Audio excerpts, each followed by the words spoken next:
መንገዴን አቅናው መንገዴን አቅናው። በስመ አብ ወወልድ ወመንፈስ ቅዱስ አሐዱ አምላክ አሜን። ውድ የቻናላችን ቤተሰቦች እንደምን ሰነበታችሁ? ሰላም እግዚአብሔር ከሁላችን ጋር ይሁን። እንኳን ደህና መጣችሁ። ዛሬ እጅግ አስደናቂ የሆነ የጀግንነትና የጽናት የእምነት ታሪክ ይዘንላችሁ መጥተናል። ቅዱስ ጊዮርጊስ ታሪክን እንቃኛለን። አብራችሁን እንድትቆዩ በአክብሮት እንጋብዛለን። ቅዱስ ጊዮርጊስ የተወለደው በ3ኛው መቶ ክፍለ ዘመን በሮም ግዛት ስር በነበረችው በቀጶዶቅያ ሲሆን አባቱ አንስጣቴዎስ የሚባል ደግ መስፍን ሲሆን እናቱ ደግሞ ቶቢስታ ከፍልስጤም ልዳ ከተማ ተወላጅ የነበረች ቅድስት ሴት ነች። ጊዮርጊስ ማለት ኮከበ ብሩህ ወይም ፀሐይ ማለት ሲሆን ስሙ እንደሚያመለክተው መልኩ ያማረ ደምግባቱ የላቀ ነበር።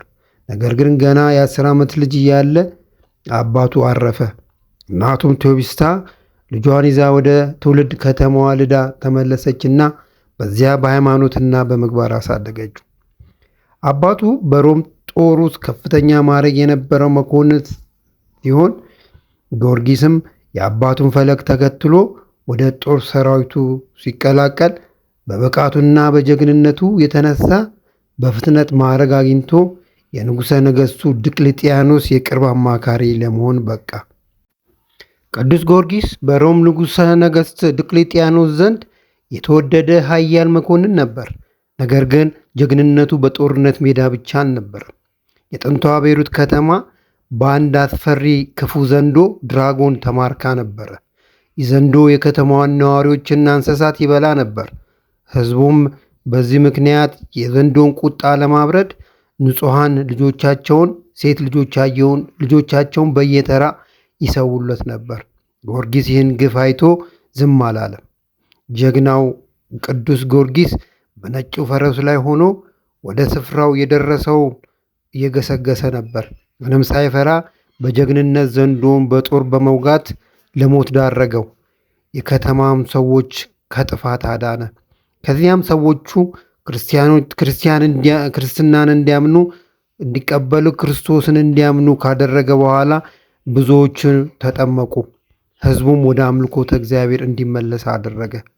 ቅዱስ ጊዮርጊስ በወቅቱ በሮም ጦር ውስጥ ከፍተኛ ማዕረግ የነበረው በጀግንነቱና በስልጣኑ የታወቀ የንጉሠ ነገሥት ድቅልጥያኖስ የቅርብ አማካሪ ነበር።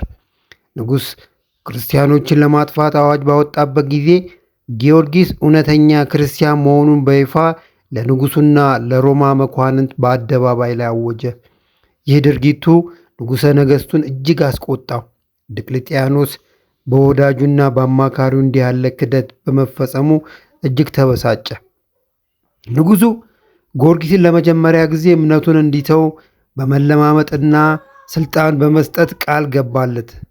እንደዛ ለማሳመን ሞከረ። በከፍተኛ ማዕረግ ሀብትና የንግስና ወራሽነት ጭምር ቃል ተገብቶለት ነበር። ነገር ግን ጊዮርጊስ እነዚህን ሁሉ ምድራዊ ነገሮች ንቆ ክርስቶስን መካድ እንደማይችል በጽናት ገለጸ። የእምነቱ መሰረት ጽኑ እንደሆነ ለንጉሡ አስረዳ። ጊዮርጊስ እምነቱን ለመተው ፈቃደኛ አለመሆኑን ሲያውቅ ንጉሡ በተለያዩ አሰቃቂ ስቃዮች እንዲቀጣ አዘዘ። አንደኛ፣ እንዲገረፍ አደረገው። በመጀመሪያ ደረጃ ጊዮርጊስ ብዙ ጊዜ በጅራፍ እንዲገረፍ ተደረገ። የሮማውያንን መግረፊያ እጅግ ጨካኝ ከመሆኑ የተነሳ ብዙ ሰዎችን ለሞት ይዳርግ ነበር። የሰውነቱ ስጋ ተቆራርጦ ደሙ እንደ ጎርፍ ይፈስ ነበረ። በሁለተኛ ደረጃ የማሰቃያ መንኮራኩር ውስጥ እንዲገባ አደረገው። ከዚያም በጣም ስለታማ ቢላዎች በተገጠመለት ትልቅ መንኮራኩር ላይ እንዲያሽከረክሩት ተደረገ። በዚያ ስቃይ ወቅት ሰውነቱ ተቆራርጦ አንጀቱ እስከ መውጣት ደርሶ ነበር። ታሪክ እንደሚለው በዚህ ስቃይ ሊሞት ሲቃረብ ድንገት ብርሃን ከሰማይ ወርዶ መልአክ ከሰማይ መጥቶ ፈውሶታል። በኖራ ጉድጓድ ውስጥ እንዲገባም አደረገው። ንጉሡ ጊዮርጊስን በኖራ ጉድጓድ ውስጥ እንዲጥሉት ካዘዘ በኋላ የኖራው ቃጠሎ እጅግ አሰቃቂ ቢሆንም ጊዮርጊስ ግን ተአምራዊ በሆነ መንገድ ከጉድጓድ ውስጥ ምንም ሳይሆን ወጣ። ሌላው በተደጋጋሚ እየታሰር ነበረ። በእስር ቤት ውስጥ እንኳን እምነት ከመስበክ ወደ ኋላ አላለም ነበር። ብዙ እስረኞችና ወታደሮች የእሱን ጽናትና የሚፈጽሙለትን ታምራት አይተው ወደ ክርስትና ተመለሱ። ከእነዚህ መካከል ንግሥት አሌክሳንድራ፣ የዲዮቅልጥያኖስ ሚስት እና ሌሎች ከፍተኛ ባለሥልጣናት ይገኙበታል። የንግሥት አሌክሳንድራን ወደ ክርስትና መመለስ ንጉሡን እጅግ አስቆጣው። በአምስተኛ ደረጃ መርዝ እንዲጠጣ አደረገው። ዲዮቅልጥያኖስ ጎርጊስን በሌላ መንገድ ለመጎድ ፈልጎ አንድ ታዋቂ አስማተኛ ጠርቶ ጎርጊስን በመርዝ እንዲገለው ወይም አስማት ተጠቅሞ እምነቱን እንዲያስረሳው አዘዘው። አስማተኛውም እጅግ ገዳይ የሆነ መርዞችን አዘጋጅቶ ለጎርጊስ ሰጠው። ጎርጊስ ግን በመስቀል ምልክት ባርኮ ሳይፈራ ጠጣው። መርዙ ምንም አልጎዳውም ነበረ። ከዚያም ንጉሥ ጎርጊስን ወደ ጣዖት ቤት ወስዶ ለአማልክቱ እንዲሰግድ አስገደደው። ጎርጊስ ወደ ጣዖቱ ቀርቦ በጸለየ ጊዜ ጣዖቶቹ ተሰባብረው ወደቁ። ይህን አይተው ብዙ ሰዎች ደንግጠው ወደ ክርስትና መመለስ ጀመሩ። ስድስተኛ የሰማዕትነትን ጽዋ እንዲቀምስ መደረጉ ነው። ቅዱስ ጊዮርጊስ ጽናትና የተፈጸመለት ታምራት ንጉሠ ነገሥቱን ተስፋ አስቆረጡት። በመጨረሻም ዲዮቅልጥያኖስ የጊዮርጊስን በሰይፍ አንገቱ እንዲቆረጥ ፈረደበት። ይህ ውሳኔ የተሰጠው በልዳ ቀድሞ የትውልድ ከተማው በነበረችው ቦታ ነው። ሚያዝያ 23 ቀን በ303 ዓመተ ምህረት ቅዱስ ጊዮርጊስ አንገቱ ተቆርጦ በሰማዕትነት አረፈ። የንግሥት አሌክሳንድራና ሌሎች በርካታ ክርስቲያኖችም በተመሳሳይ ቀን በእምነታቸው ምክንያት ሰማዕትነት ተቀበሉ። ቅዱስ ጊዮርጊስ በልዩ ልዩ ስቃይ መከራን ተቀብሏል። በመጋዝ ተተልትሏል፣ መርዝ ጠጥቷል፣ በምጣድ ተጠብሷል፣ ስጋው ተፈይቶ በረጅም ተራራ ላይ ተበትኗል። በዚህ መሃልም ጌታችን መድኃኒታችን ኢየሱስ ክርስቶስ 3 ጊዜ ሞቶ እንዲነሳ አድርጎታል። በመከራው ጊዜ የክርስቶስ ቃል ኪዳን ያበረታው ነበረ። ይህን ተአምር ያዩ ከ30 ሺህ በላይ ሰዎች በአንድ ጊዜ በክርስቶስ አምነው ሰማዕትነትን ተቀብለዋል። ጊዮርጊስ ለእምነቱ ባለው ጽናት ንጉሥን እጅግ አሳፍሮታል። የክብር ባለቤት ጌታችን መድኃኒታችን ኢየሱስ ክርስቶስ ለቅዱስ ጊዮርጊስ ተገልጦለት ብዙ ቃል ኪዳን ሰጥቶታል። እንዲህም አለው፣ በምድር መታሰቢያን ለሚያደርግ ሁሉ እኔ ኃጢአቱን ሁሉ ደመስሳለሁ። በመከራ ውስጥ ሆኖ በባህርም ሆነ በየብስ ወይም በደዌ በስም የሚለምነኝ እኔ ፈጥኜ ከመከራው አድነዋለሁ የሚል ቃል ኪዳን ሰጥቶታል። የቅዱስ ጊዮርጊስ የሰማዕትነት ታሪክ ለእኛ ለክርስቲያኖች የእምነት ጽናት፣ የጀግንነትና በሃይማኖት የመታመን ታላቅ ምሳሌ ሆኖ ቆሞልናል። ምንም ያህል ስቃይ ቢደርስበትም፣ ምንም ያህል ፈተና ቢያጋጥመውም ለፈጣሪ ያለውን ፍቅር እና እምነት ፈጽሞ አልካደም።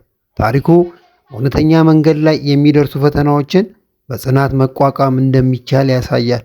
በዚህ ምክንያት የቅዱስ ጊዮርጊስ ታሪክ ዛሬ በዓለም ዙሪያ በቢሊዮኖች ለሚቆጠሩ አማኞች መነሳሳት ሆኖ እስከ ዛሬ ድረስ ይከበራል።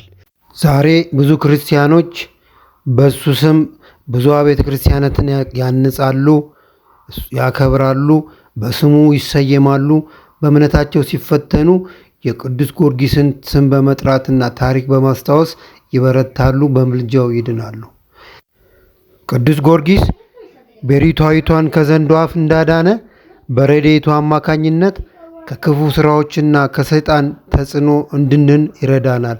ፍጡነ ረድኤት ነው፣ ፈጥኖ ይደርሳል።